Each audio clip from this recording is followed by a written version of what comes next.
and a place where people start to habituate, forget when they watch it, but where they're going to see it. Absolutely. I mean, I think two things to think about. Number one is it's the content. You're going to be, 1 billion devices in the U.S., but ultimately, if you listen to Mary Meeker, and she says there's going to be 10 billion internet-connected devices, by the time we're all said and done here on the planet, it's going to be the way you're going to have access to entertainment. And unlike maybe in the television model where at 8 o'clock on Thursday night, Friends has 5 weeks to make it, and if they don't make it, we pull that show and we put another one on. I think this YouTube provides the opportunity, one, to be more accessible to the audience because you can watch it whenever you want. And two, you can take the time to develop your audience over time. I mean, it hasn't even taken that long, but Alan has a very loyal following on Machinima, and if he wants to launch a new show, he's already got an installed base that through the social graph he can connect with and build an audience for his new show based off the back of his old shows. And because it's a very democratic platform, where we said earlier, some of these channels are going to fail and some are going to be successful. But the good news is we've already got 800 million people coming every month. There is an audience, and if you've got great creative talent, you're going to be able to delight your audience. And then our job as on the monetization side is to help Peter and his brands get connected to the ones that are going to be successful. And the nice thing is in the internet space, we get instant feedback, right? We know really fast what's going to work and what's not going to work, and we can help connect those dots. So in that, it reminds me of a very old famous Milton Berle joke from the 60s when the Vietnam War was going on, and he had a show on television, and he was sitting on the Tonight Show, and he looked at Johnny Carson and he said, "I know how you solve the problems in Vietnam. I know how we can end the Vietnam War." And Johnny Carson looked at him and said, "How's that?" He said, "Put it on ABC. It'll be over in 13 weeks." So exactly. There's a joke there, guys. I promise. Rob, don't go there, please. I was worrying about the other Milton Berle joke that you told me. And I was so hoping you were going to go there, but I promised I'd keep it relatively clean. But to that end, Alan, as you're looking at it, do you think there's a difference between the YouTube viewer? I mean, do you define a YouTube viewer different than you would a general market, television viewer? I mean, do you program differently as you're thinking about it? Well, I think we kind of think about it in somewhat in a unique way for the internet, and also really taking a lot of the learnings that the great broadcasters and the great cable networks have really done in terms of how they program. But I think one thing that's really interesting to me is that two of the big brands on YouTube, Vivo and Machinima, represent content categories that in linear television didn't do very well, right? MTV essentially kicked music videos off the air, and G4's ratings are clearly not stellar. But one of the issues that brings up is that every time you have a medium shift in the platform, you actually end up with new programming categories that actually resonate in a different way. Now, we think that is because search and recommendations and the ability to be on demand for your content has a lot to do, because a Modern Warfare fan may not be a World of Warcraft fan, or a Lady Gaga fan may not be an Eminem fan, but you can actually pick and choose where you want to see the content, what content you want. You can segment the world the way you want it. So that actually creates a different dynamic, and Vivo and Machinima have created giant programming brands in categories that in linear television didn't really work that well. Let me turn again to the origin of YouTube. The democratization we talked about was a promise to independent creators and to those people who didn't any longer have to go through, Anthony, what you went through with the gatekeepers. When you started the CSI franchise, there were probably 3 people or 4 people that could have, said yes or no and given you, the light of day, or one. And when we all talked about the early days, the user-generated content marketplace was promised for those independent and non-professionals who have the talent. Having Anthony Zuiker are we closing the door again to the independent, user-generated? Because while I've always said user-generated is a misnomer, you're a user and you're generating it, so I think that qualifies. But does this mean now that the user-generated folks are going to have to find another channel, or? Well, no. I mean, it's the complete opposite. I mean, I'm here because of what I've learned from the user-generated content of people that have put stuff on YouTube that has inspired me. You know, we have a very talented country that we live in. And just because people don't live or make money in Hollywood doesn't mean they're not astronomically talented. Some of the best pieces of content I've ever witnessed has been on YouTube. So I respect that creator, whether that's a 6-year-old with a camera, or whether it's a 35-year-old with a professional camera.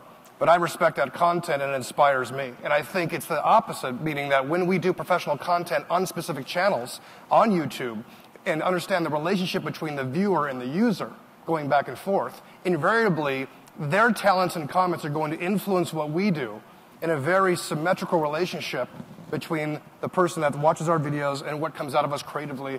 And it's a great, great partnership going forward. So it's good news for the independents. Absolutely. We are embracing the person that's not in the business and looking to them as a source of inspiration because we're only here because of them. And that's why we're on the stage. Great. Thank you.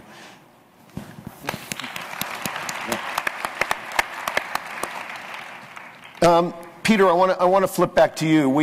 You know, having a background myself on the agency side, I know that people struggled early in different iterations when radio became television and television became cable and whatnot, and the creation of content in a different way for different platforms.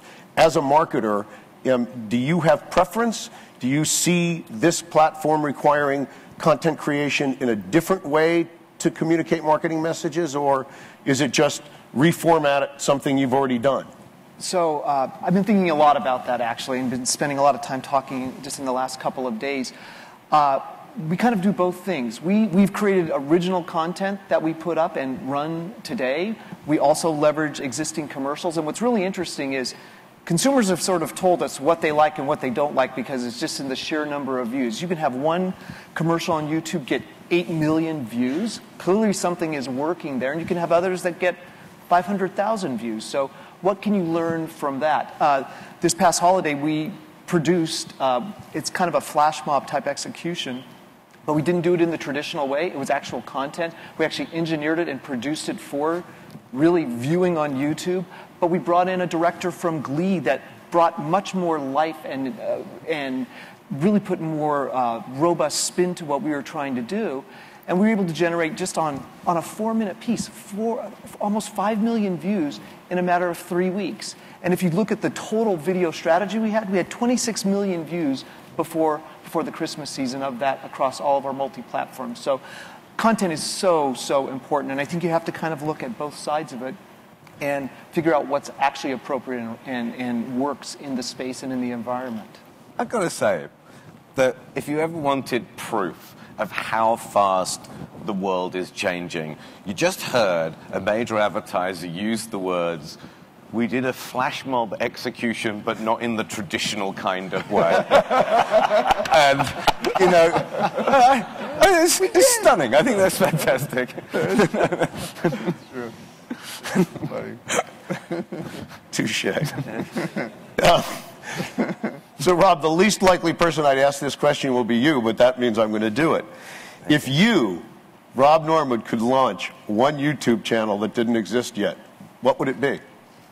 Oh, well, the impossibility of answering the question is that the likelihood of me being able to describe a channel that doesn't exist on YouTube is almost zero. That being said, does the expression DIY mean anything in America? In our country, it's the thing you go to the Home Depot-like object for and you build things at home. I like DIY channels for women because I have a thing about women in tool belts.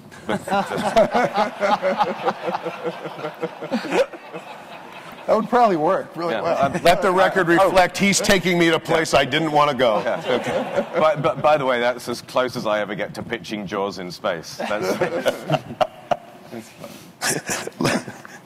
How about you, Lucas? I don't think because I'm at a loss for words now. Sure. I need some fans. I don't think I have the comedic nature of Rob, but I have thought about it, and you know, the one thing that's interesting about YouTube is it's basically creating, to Anthony's point, that he gets inspired by creativity that comes from anywhere in the world, and people that are passionate about the genres that he creates for are probably, you know, it's easy for him to find those. But as I think about it, I always thought my mom died. I never got to hear her voice or have any video of her. And I've thought before my parents passed away, I've always thought of just making a 3-minute video for each of them of sort of what's the lesson that they want to pass on to the world. And imagine, you know, think out 10 years. What if you had a video record of every human being that was on this planet, and they could share their wisdom back with the world? It might only be interesting to a few people each, your family, but imagine being able to go back and look at your grandfather and see what he was like, you know, 100 years later. So if you really think out that we're 6 years, 7 years old as YouTube, but think out 50 years from now. Think of the history and the world experiences that we're going to be able to capture. And what if you could build a repository for it? So if there's a channel idea in that, if somebody hasn't already done it, that's the one I would build. Do we have a sponsor out there for that? I like it. Guys, we've talked about it, but we haven't talked about it specifically. That feedback loop and the data that is being created and is you know, being cataloged somewhere, and it's massive and it's exciting and it's also challenging and daunting. And forget the regulatory aspects of it, forget the privacy aspects of it, because that would be not only a session but, you know, probably a lot longer to sort through. And believe me, if I believe, at least if it wasn't an election year, it may be one of the biggest issues that we face as a world is the privacy and data issue. But let's talk about it as it relates to the programming and the content, and again, that feedback loop. Who owns the data? Let's talk about it. I mean, Peter, you know, it's stuff that's, you know, mother's milk for you. You need to know. For Rob as well, as he advises clients on where to invest the money, and for Alan and for Anthony, clearly, you know, should be directional as to where programming is being done and the kinds of things that they're creating. It has to be important in that process. Who owns the data? I mean, anybody, Alan, I mean, what do you think first? Well, I mean, I think the thing that's really incredible about online video is that we can use it as programmers to help us understand what's going on. But even for our customers, the advertisers, we can really, without dealing with privacy issues, without violating anyone's privacy, really optimize campaigns based on the type of content that can be on YouTube. And this is where I think the UGC thing is an interesting question, because if you think about just pure brand, the television model, really good shows get really good advertising. But for example, in our community, a Modern Warfare 3 video gameplay that could never end up on television because the kids are swearing over it and it looks like gameplay, that content could convert at higher rates from a click-through rate to you know, another gaming title or a movie title or even a technology product. So from an advertising side, I mean, the great thing about online video is you get the ability to have branding and, you know, visuals and all the great things that, you know, the Anthonys of the world have created, but you also get the direct response and the metrics and the ability to really understand how to optimize conversion rate. I mean, after all, on television, you don't even know if the person's in the room when your ad's playing. In this case, you have to click on the ads, you have to, and you can actually help really, you know, generate higher click-through rates for the customer. And Peter, you know, again, it started, you know, down the road with you, and then I got distracted as usual and asked Alan the question. It was really your question, but what the hell? So, you know, I was just going to say, you know, one of the pieces of the puzzle is, you know, it's just targeting ability for us as an advertiser is going to be far greater. I mean, we're actually, you already have a person who is opting in to view something. It's now our responsibility to ensure that whatever we're providing them to view is relevant content for them, because I actually think that will close the loop even more so to a direct sale type mechanism. And I think when you really start to get down to it, in the online environment, we can dynamically really figure this out on a much greater basis and apply some of the tactics that we're already using throughout the other parts of online and actually bring it to the video through video placement now. So I think it's actually be quite helpful to what we actually do.